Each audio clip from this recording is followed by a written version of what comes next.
فصل پاییز و وقت سریال دیدن. چند وقتیه که سریال جدید بهتون معرفی نکرده بودم، ولی اینجا توی این برنامه 2 سریال یا مینی سریال خیلی جذاب بهتون معرفی کنم. پس برو بریم.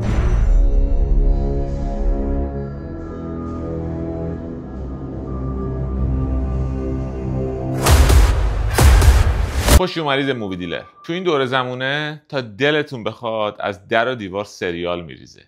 سریال کوتاه، مینی سریال، سریال بلند. انواع و اقسام شبکه‌های استریم به وجود اومدن، از نتفلیکس و اچ پی او و دیزنی و پارامونت گرفته تا کانالایی مثل بی بی سی و کانالای کوچیک‌تر. ولی اینجا من دوست دارم بهتون سریالایی معرفی کنم که واقعا ارزش دیدن داره، به دور از هر نمره‌ای که منتقدا دادن. توی این قسمت 2 مینی سریال بهتون معرفی میکنم.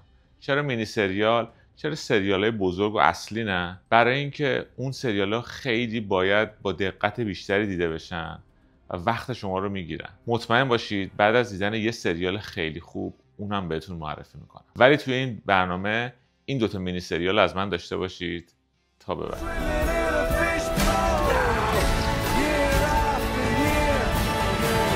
اولین مینی سریالی که میخوام بهتون معرفی کنم محصول اچ پی او. همین تگ اچ پی او وقتی به یه سریال میخوره خودتون میدونید که چه کیفیتی رو میتونه داشته باشه. مینی سریال تاسک ساخته براد اینگلسبی، کسی که ازش 4 سال قبل یه مینی سریال خیلی جذاب دیده بودیم به نام میر آف ایستاون با بازی کیت وینسلت.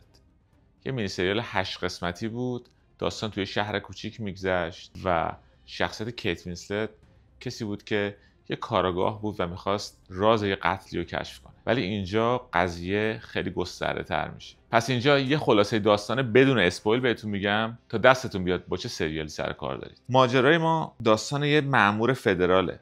مردی به هم ریخته که فکر میکنه دیگه همه چیزو باخته، از خانواده، آرامش و حتی خودش. اما وقتی دوباره به یه پرونده حساس کشیده میشه زندگیش مسیر تازه‌ای پیدا میکنه.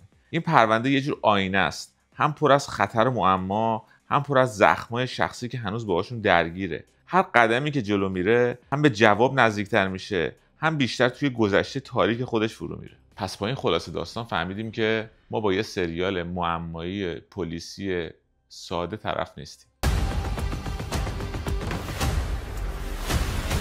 شخصیت اصلی داستان مارک روفالوه، بازیگری که تقریبا همتون میشناسید. کارنامه فوق‌العاده پرکار، فوق‌العاده پرباری داره و اینجا نقش مأمور فدرال رو بازی میکنه.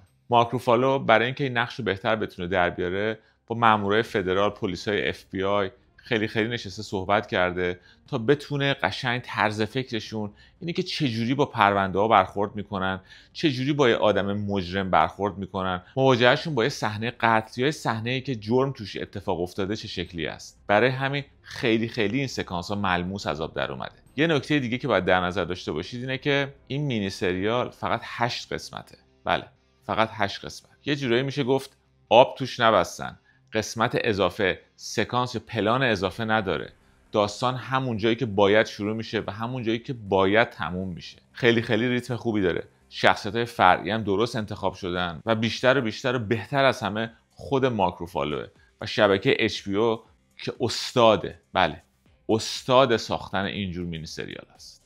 پس از دستش ندید. مینی سریال تاسکو یکی از بهترین کارهایی که توی این 2-3 ماه اخیر پخش شده و میشه گفت از بهترین مینی سریال‌های سال 2025.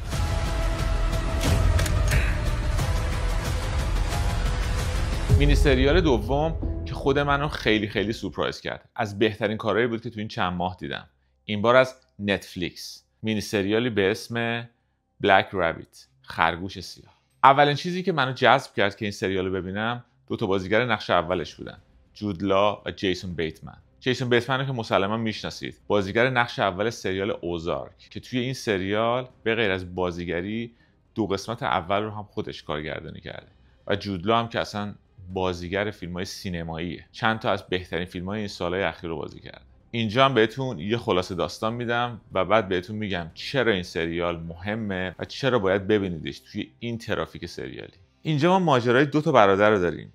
جیک برادری که باهوش، موفقه و یه رستوران پرزرق و برق توی نیویورک داره و همه چیزش ظاهرا رو به راهه. اما وقتی برادر دیگرش وینس با بازی جیسون بیتمن بعد از سالها با گذشته پر از شکست و بدهی برمیگرده، اون آرامش ظاهری شروع میکنه به ترک برداشتن. رستورانی که قرار بوده مرکز زندگی و موفقیت باشه تبدیل میشه به صحنه کشمکش، رقابت و تصمیم‌های مرگبار. این داستان درباره خانواده است، درباره وفاداری و خیانت، درباره اینکه آدما برای حفظ چیزی که دارن حاضرن تا کجا جلو برن.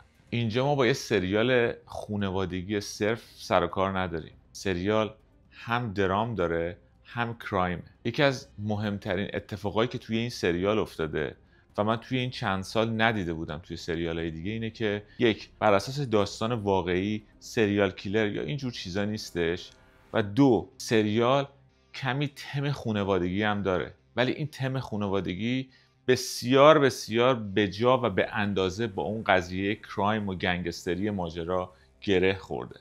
داستان این دوتا برادر، این عشقشون، این وفاداریشون به همدیگه خیلی خیلی جالب و جذاب از لب در اومده و مهمتر از همه بازی این دوتا بازیگر. واقعا هر کدوم از قسمت‌های این سریال که می‌بینید حس می‌کنید که دارید یه فیلم سینمایی نگاه می‌کنید. رستوران بلک رابیت، همون رستوران خرگوش سیاه که میشه گفت خیلی از اتفاقات توی اونجا میفته، خودش به عنوان کاراکتره. اصلا شهر نیویورک خودش کاراکتره. راه رفتن، پرسه زدن این دوتا شخصیت توی شهر نیویورک، توی خیابونا، پشت ترافیک، فوق‌العاده کارو جذاب کرده.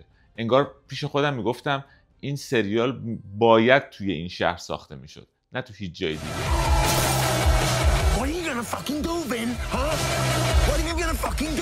یکی دیگه از مسائل خیلی جالبی که توی سریال هست، مثل سریال قبلی اینجا ما با 8 قسمت طرفیم و اصلا پرتی نداریم، اصلا سکانس اضافه نداریم. خیلی وقتا هست وقتی شما دارید سریال میبینید پیش خودتون میگید اگر این قسمت نبود یا این قسمت کوتاه‌تر بود خیلی بهتر میشد، ولی توی اینجا نه. توی اینجا همه چیز به اندازه است، احساسات به اندازه است، خشونت هم به اندازه است. همه دارن خوب بازی میکنن، همه و همه و همه. حتی راجع به کوچکترین سکانس، کوچکترین پلان فکر شده. اندازه قاب‌ها، جای دوربین، موسیقی متن، همه چی در خدمت ساخت یه سریال فوق‌العاده با کیفیته. پس سریال بلک رابیت، خرگوش سیاهو اصلا از دستش ندید. شاید تا الان نمیشناختیدش، شاید توی رادارتون نبود، ولی من اینجام که به شما معرفیش کنم. یه سریالی که مطمئناً بعد از دیدنش به دوستا، آشناها و همه کسایی که عشق سریال و فیلم هستن معرفیش میکنید.